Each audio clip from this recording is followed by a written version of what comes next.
All hail Biafra. This is Biafra Liberation Army Network coming to you again. Please do subscribe, like, share, and comment. If you ask an average Biafran agitator or Oduduwa agitator, why do you want to leave Nigeria? What they hint is all about the system of Nigeria not good, not okay for the common man, and from the southeastern part of the country, the marginalization, which is obvious, and so on and so forth. But during my yesterday's live broadcast, a caller called from America, and what he said is going to shock you. A lot of people have different reasons why they don't want to belong to one country called Nigeria. And that is why it is so versatile, because when you think that, oh, it's because of marginalization that is making people to agitate, when you dig down, into their mind and their feelings, you understand that it's not just because of only marginalization, but the fear of conquer, because there is a threat of ethnic cleansing. There is a threat of so many things that they have beginning to see. I want you to watch this video to understand what this caller revealed about the reason why he don't want one Nigeria. Take a listen. Hello. Hello, good evening. Yeah, good evening, sir. Good morning. Over here, this is 12 a.m. Nigerian time. Yeah, good morning from US. All right, sir. Your name, sir? Yeah, good evening from US, Rasmus. Okay. Thanks for joining us. Yes, thank you very much. I don't know if you remember when I sent you a video of Commodore Olawumi. Yes. I sent a video of Commodore Olawumi. And you remember I told you that one of the reasons why I support Biafra and I want us to break away is not because of marginalization. It's because of Islamization of Nigeria. You remember? You said so. Yeah, I remember. So that is exactly what is playing out now. Now, I watched your earlier presentation, but I think you missed something there. Okay. The speaker did not step down. The Daily Post misrepresented what happened. Yeah, you are right. The Nay had this. Yeah. The question was, should we step down the B? I say, if you want us to step down the B, say yes. If you don't want us to step down the B, say nay. And the Nay has it. Yeah, the Nay were the majority. You are right. And therefore the speaker agreed. So all they now did was to say they would send it out something to committee. So nobody stepped down the B. So that's one thing I want to say about Nigeria. Our mainstream media are intentionally misrepresenting facts and deceiving Nigerians. Because they don't want Nigerians, sir, they don't want Nigerians to react to it. That is criminal. A newspaper as big as Daily Post, I don't want to call them. Are you telling me if the person that was the correspondent missed it? Are you saying that so many people that like what's they called the director? You understand? Those that the auditor, are you saying none of them could get to watch that video? Not only Daily Post, both Vanguard, they intentionally misrepresented it. Yes, because it was not stepped down. The majority won it. Yeah.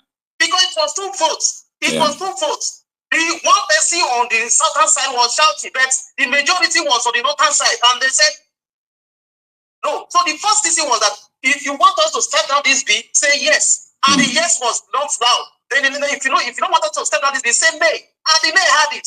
The second one was if you want to move forward to this thing, they had it. The northerners had it. They have the majority.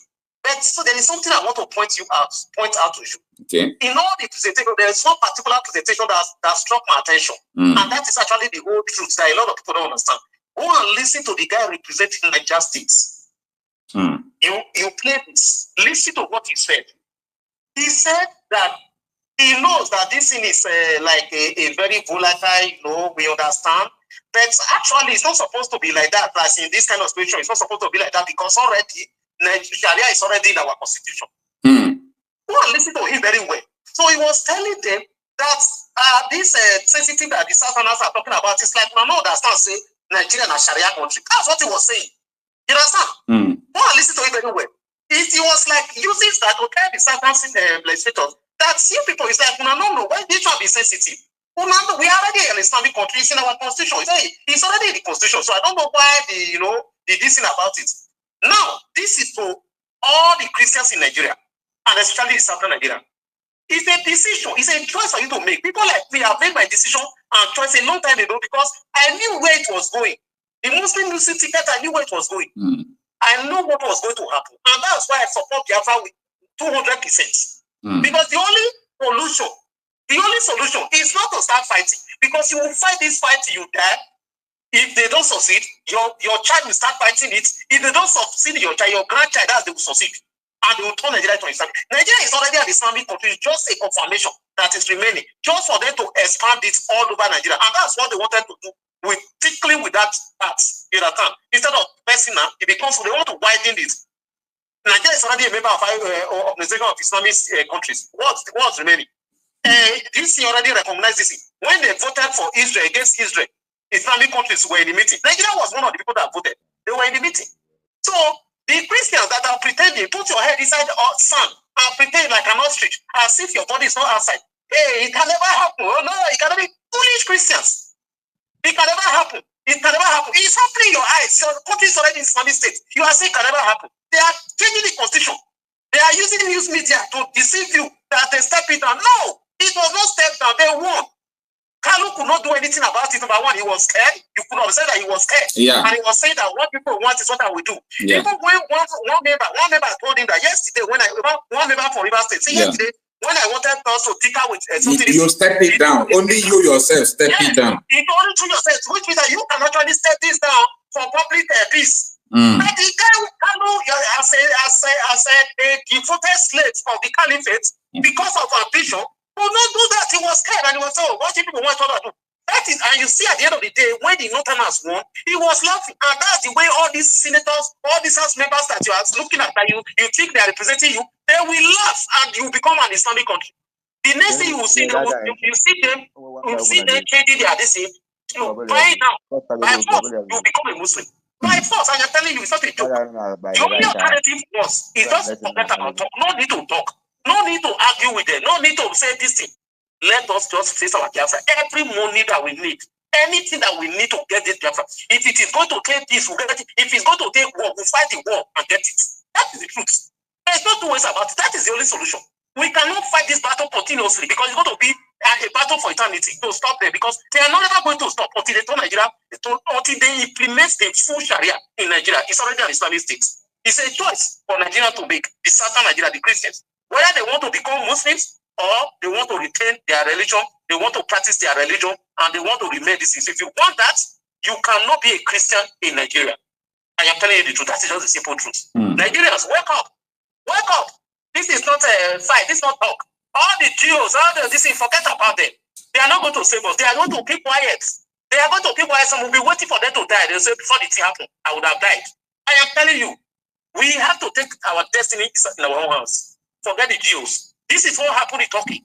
This is what happened in Lebanon. Lebanon, yeah. It's happening we have in Afghanistan. It was already, they were predominantly Muslims, but they don't wanted the core hardcore Sharia. But in Turkey was 90% Christians. One check, one verify. Lebanon was Christian country, majority 70% were Christians. This is what happened, and it's playing out in Nigeria. The Jews are keeping quiet. Yedeko is keeping quiet. All of them, they are keeping quiet. Let us fight and get our own country. If Oduduwa is serious, they should fight and get their country. That's the only solution. The only solution is break away. That's just the truth. We cannot fight the battle. Break away. That's just the solution. Thank you, my brother. Thank you so much. Thank you so much. I really appreciate your presentation. Thank you. All right. Our brother who called from US, he really listened to the video and he made his own point. And the point he made is so valid. Yeah, it's so valid. That House of Rep member from Rivers was telling Benjamin Kano that I raised the bill yesterday. You stepped it down because you said it's for the peace and unity of the country. The same bill was raised today and you are trying to pass vote for majority to decide whether to step it down or not. You see? And do not be deceived. Nobody stopped the bill. Nobody stopped the bill. The bill is on and they are going to implement it. Who is going to take a bet? Let's take a bet. The law is going to happen before our very own eyes. Go and listen to what happened during the House plenary. That's why I'm taking time to play the video for you to listen, to yourself. And he has confessed that they imported the foreign mercenaries who have become bandits. He has confessed. How much more evidence do you need? He has confessed that they imported them for the elections. This is public. Why is the media not following up? Why are we not asking for accountability? So it seems very clear to me and to so many others. If you're in the public space, you hear people talking and pointing fingers. The ruling party is the direct sponsor of terrorism and insecurity in Nigeria. My name is Martin Onovo. I said it. APC is the direct sponsor of insecurity and terrorism in Nigeria. Ask me for the evidence. What are the facts? Good. I just gave you confession of Kawu Baraje. Okay. That's number one. Number two, Miyetti Allah made a public statement that if you want peace in your state, don't call any meeting. Provide land for Fulanis in your state. Public statement.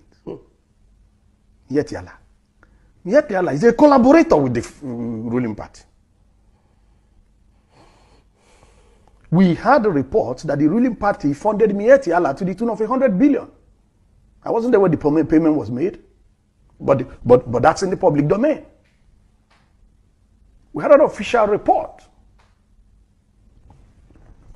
that the government of Nigeria was going to establish a radio station in collaboration with Miyetti Allah, where Fufude, the Fulani tribal dialect, will be the language of communication.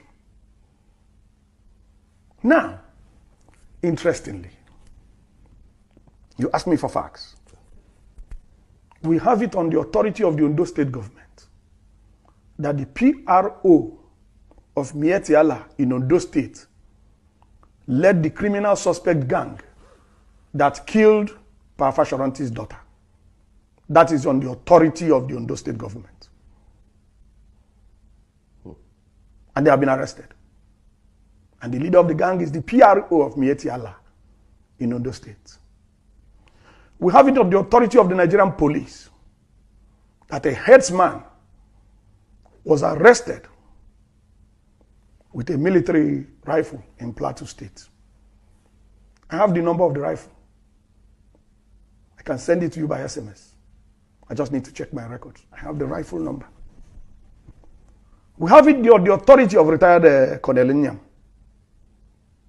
that the Fulani headsmen repelled in Ogoja were using Nigerian army rifles from the barracks in that vicinity, and that the soldiers came to collect the rifles back. Now, who is the commander-in-chief of the Nigerian Armed Forces?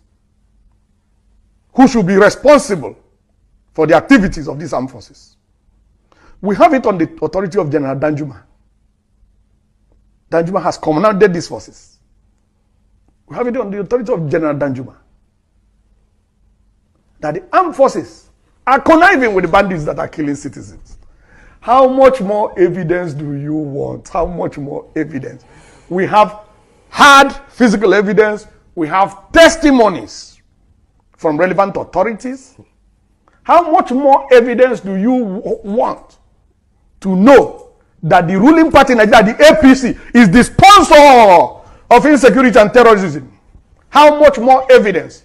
I don't need any more evidence. I am 1000% convinced, and nobody has contrary evidence. The APC, the ruling party in Nigeria, is the direct sponsor of terrorism and insecurity in Nigeria. That is damning. For the fact that the Nigerian government sponsored terrorism has finally been institutionalized under this Buhari's regime. I forgot one point. The trial in Dubai. The trial in Dubai, where some Nigerians were convicted for terrorism financing in Nigeria. The published report said that they were traced to people high up in government. So how much more evidence do we need? All the evidence is out there.